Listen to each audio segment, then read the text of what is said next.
Mga kaibigan, handa na ba kayong sumama sa isang nakakakilabot na paglalakbay sa dilim ng gabi?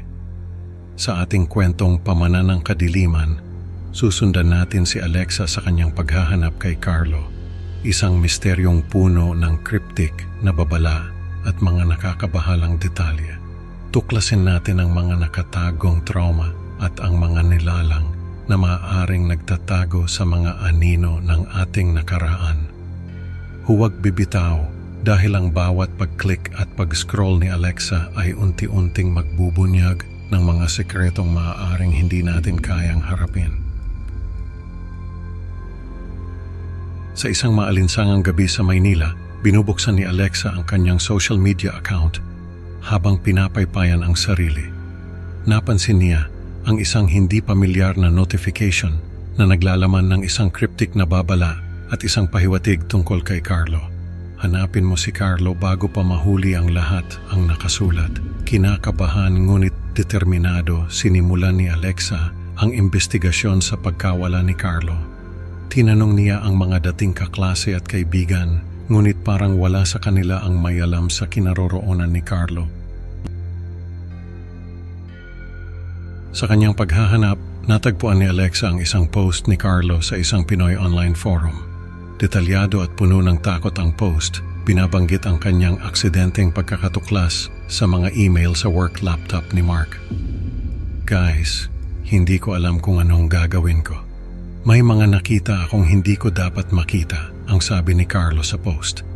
Napansin ni Alexa ang pagbanggit ni Carlo kay Dr. Santillan, isang therapist sa Quezon City, at ang kanyang koneksyon kay Mark.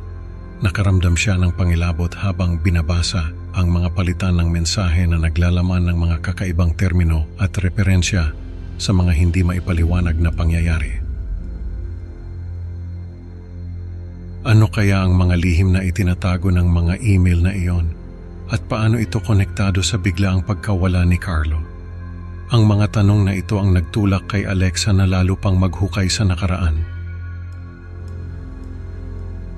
Sa paghahalukay ng mga email, nadiskubre ni Alexa ang mga nakakabahalang detalye ng traumatic na karanasan ni Mark. Ang mga email ay puno ng mga hindi direktang pagtukoy sa mga pangyayari, ngunit sapat na upang makabuo ng isang malungkot na larawan. I can't shake off the feeling na parang may sumusunod sa akin ang isang bahagi ng email ni Mark.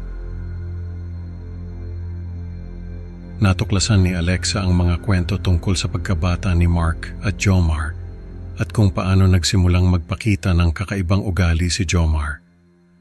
May mga pagkakataon sa mga email na tila ba nagpapahiwatig ng isang hindi maipaliwanag na takot kay Jomar. May mga oras na hindi ko na siya makilala, parang ibang tao na siya, ang sabi ni Mark sa isa sa kanyang mga email. Sa isang particular na email, detalyadong inilahad ang isang gabi sa Intramuros kung saan nakatagpo sina Mark at Jomar ng isang nilalang na nagdulot ng matinding takot at pagbabago sa kanilang pagkakaibigan. Yung mga mata niya hindi ko makakalimutan, parang walang kaluluwa, ang nakakatakot na paglalarawan ni Mark. Habang lumalalim ang gabi at tumitindi ang pangamba, hindi maiwasan ni Alexa na magtaka kung ano ang susunod na mangyayari. Ano ang kahulugan ng misteryosong nilalang na iyon? At paano ito nagpabago sa buhay ni Mark? Sa gitna ng takot at pag-aalangan, handa na ba si Alexa harapin ang mas malalim pang kadiliman na naghihintay sa kanyang investigasyon? Habang lumalalim ang gabi, hindi mapakali si Alexa sa kanyang natutuklasan. Nakaupo siya sa harap ng kanyang laptop. Ang mga mata niya'y puno ng pag-aalala habang binabasa niya ang mga detalyeng hindi akma sa kanyang alam tungkol kay Mark. Ano ba ito? Hindi tugma. Bulong niya sa sarili habang ang kanyang profesionalismo bilang mamamahayag ay nasusubok. Ang mga impormasyong kanyang nakalap ay tila mga piraso ng puzzle na hindi niya mabuo-buo. Naalala ni Alexa ang mga pagkakataon kung saan napansin niya ang mga kakaibang kilos ni Mark sa campus. Yung mga simpleng sulyap na may kahulugan, yung mga pag-iwas niya kapag may mga usapang personal na, at yung mga biglaang pagbabago ng mood niya. Noon hindi niya ito binigyan ng malaking pansin, pero ngayon parang may mga bagong kahulugan na ang mga ito sa kanyang isipan. May koneksyon kaya to sa mga nangyayari ngayon? Tanong niya sa sarili, habang ang kanyang pagkabahala ay lalo pang lumalim. Ang pagkabahala ni Alexa ay lalo pang tumindi habang binabasa niya ang mga komento ng mga netizens sa online forum. May mga nagbabahagi ng kanilang sariling mga karanasan na may pagkakatulad sa kwento ni Mark. May mga nagpapahayag ng kanilang mga hinala at may ilan na tila ba may alam sila sa hindi pa nabubunyag na katotohanan. Grabe, parang may mga taong alam ang hindi ko pa alam. Ani Alexa, ang kanyang isipan ay puno ng mga tanong at haka-haka.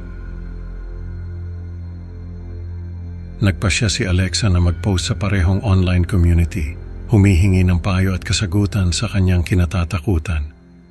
Guys, need help. Ano ba ang dapat kong gawin? May mga bagay akong nalaman na medyo nakakatakot. Type niya sa kanyang post. Ang kanyang mga daliri ay nanginginig habang pinipindot ang send. Ang mga tugon ay agad-agad na dumating. May mga nagbibigay ng suporta. May mga nagtuturo sa kanya ng iba pang posibleng leads at may mga nagbabala sa kanya na itigil na ang paghahanap bago pa siya masangkot sa mas malalim na gulo. Ang bawat komento ay tila isang bulong sa dilim na nagdadala ng iba't ibang emosyon at posibilidad. Ang takot na bumabalot kay Alexa ay lalo pang pinalakas ng mga babala mula sa ibang netizens. Tama ba itong ginagawa ko? Dapat ko bang ituloy ito? Tanong niya sa sarili habang ang dilim ng gabi ay tila sumasakop sa kanyang pag-iisip. Ang bawat oras na lumilipas ay nagdadala ng mas maraming katanungan kaysa kasagutan at ang kanyang determinasyon ay sinubok ng kanyang mga kinatatakutan. Ngunit sa gitna ng kanyang pag-aalinlangan, may isang komento na nagbigay sa kanya ng lakas ng loob. Alexa, hindi mo malalaman ang buong katotohanan kung hindi mo haharapin. Kailangan mong kausapin si Mark, sabi ng isang anonymous na netizen. Sa kanyang puso, alam ni Alexa na ito ang susunod niyang hakbang. Ang pagharap kay Mark ay hindi maiiwasan. At sa pagitan ng kanyang pag-aalangan at determinasyon, nagpasya si Alexa na harapin ang susunod na yugto ng kanyang investigasyon. Ano kaya ang mga revelasyon na naghihintay sa kanya? Ang susunod na kabanata ay tiyak na magdadala ng mas maraming misteryo at takot sa kanyang paglalakbay sa kadiliman.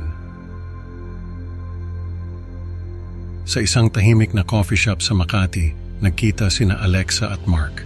Sa paligid ay ang tipikal na gulo ng isang kafe, mga tao na nagkukwentuhan, tunog ng mga makina ng kape na gumagawa ng mga orders, at ang paminsan-minsang tawanan. Pero sa mesa nila iba ang eksena, parang may invisible bubble na nakapalibot sa kanila at sa loob nito, ang tensyon ay kapansin-pansin. Dahan-dahang inilahad ni Alexa ang mga natuklasan niya kay Mark. Habang inilalatag niya ang mga printout ng mga email at forum posts sa mesa, mapapansin ang bahagyang panginginig ng kanyang mga kamay. Hindi ito simpleng chismis o kwentong barbero. Ito ay mga piraso ng isang puzzle na maaring magbunyag ng isang nakakatakot na katotohanan. Ang bawat sagot ni Mark ay maingat at puno ng pag-aatubili.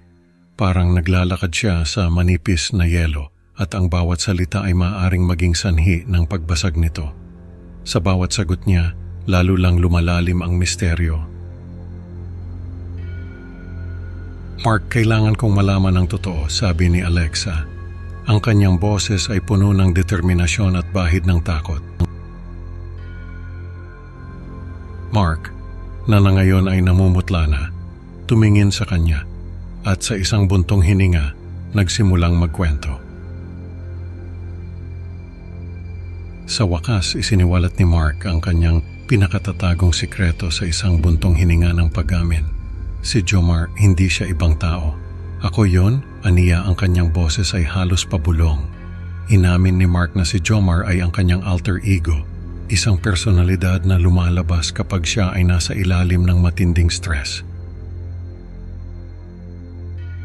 Nang marinig ito, parang may malamig na kamay na humaplos sa likod ni Alexa. Ikinuwento ni Mark na si Carlo ay natuklasan ng kanyang sikreto at hindi ito nakayanan. Hindi malaman ni Alexa kung ano ang mararamdaman. Takot? Awa? Ang pag-amin ni Mark na hindi niya alam kung nasaan si Carlo ngayon ay nagdagdag pa sa bigat ng kanilang usapan. Sa pagtatapos ng kanilang pag-uusap, nagpasya si Alexa na ituloy ang paghahanap kay Carlo. Tumayo siya mula sa mesa. Ang kanyang isipan ay puno ng mga tanong at pag-aalala. Si Mark naman nagpaalam upang sumailalim sa masusing therapy kay Dr. Santillan. Umaasa siyang malutas ang kanyang karamdaman at ang mga misteryong bumabalot sa kanilang nakaraan. Ang kwento ay hindi pa tapos. Ano kaya ang susunod na mangyayari sa paghahanap ni Alexa? Ang katotohanan ba ay mas nakakatakot pa sa kanilang inaakala? Sa huli, ang kwentong ito ay nagtuturo sa atin na ang paghahanap ng katotohanan ay maaaring magdala ng mas marami pang kadiliman kaysa liwanag. Salamat mga ka-Creepy Pinoy Stories sa inyong patuloy na pagsuporta. Huwag kalimutang i-like at mag-subscribe para sa mas marami pang nakakakilabot na kwento. Excited na akong makasama kayo sa susunod na upload. Hanggang sa muli mga kaibigan, mag-ingat sa mga anino ng inyong nakaraan. Baka may lihim itong tinatago na hindi nyo inaasahan. Goodbye for now.